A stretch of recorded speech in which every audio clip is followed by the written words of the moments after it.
नमस्कार दोस्तों, मेरा नाम है सचिन गौतम। आज की कहानी का नाम है चिड़िया और किसान। एक गांव में एक किसान रहता था। उसके गांव के बाहर एक छोटा सा खेत था। एक बार फसल बोने के कुछ दिनों बाद उसके खेत में चिड़ियों ने घोंसला बना लिया।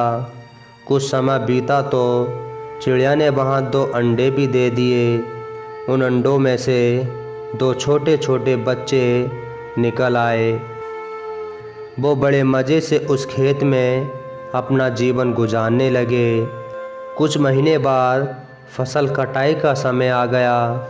गांव के सभी किसान अपने खेतों की फसल की कटाई में लग गए। अब चिड़िया और उसके बच्चों का वह खेत छोड़कर नए स्थान पर जाने का समय आ गया था। एक दिन खेत में चिड़िया के बच्चों ने किसान को ये कहते हुए सुना कि कल मैं फसल की कटाई के लिए अपने पड़ोसी से पूछूंगा और उसे खेत पर भेजूंगा। ये सुनकर चिड़िया के बच्चे परेशान हो गए। उस समय चिड़िया कहीं गई हुई थी।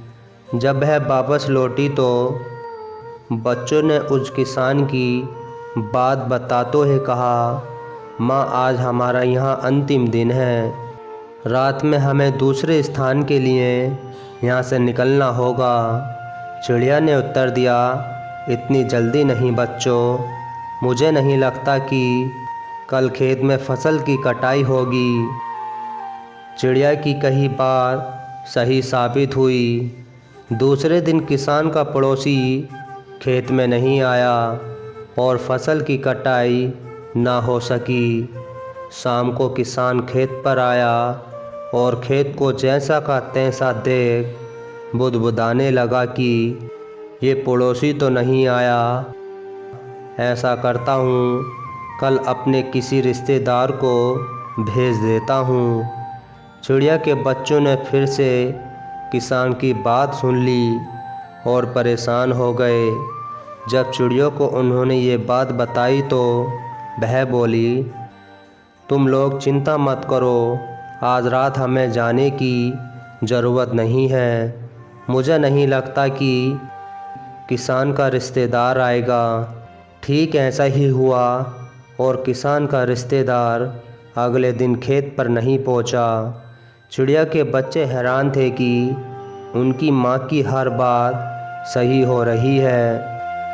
अगली शाम किसान जब खेत पर आया तो खेत के वही स्थिति देख बुदबुदाने लगा कि ये लोग तो कहने के बाद भी कटाई के लिए नहीं आते हैं।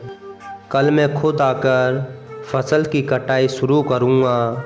चिड़िया के बच्चों ने किसान की ये बात भी सुन ली।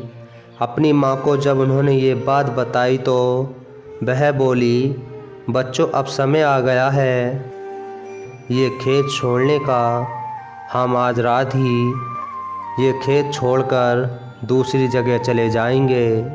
दोनों बच्चे हैरान थे कि इस बार ऐसा क्या है जो माँ खेत छोड़ने को तैयार है। उन्होंने पूछा तो चिड़िया बोली, बच्चों, पिछली बार 2 बार किसान कटाई के लिए दूसरों पर निर्भर था। दूसरों को कहकर उसने अपने काम से पल्ला झाड़ लिया था, लेकिन इस बार ऐसा नहीं है।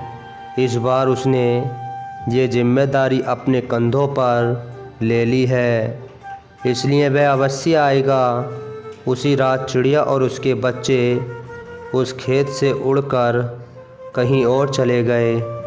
तो दोस्तों, आपको हमारी कहानी पसंद आई हो तो प्लीज़ लाइक और कमेंट और सब्सक्राइब करना ना भूलना।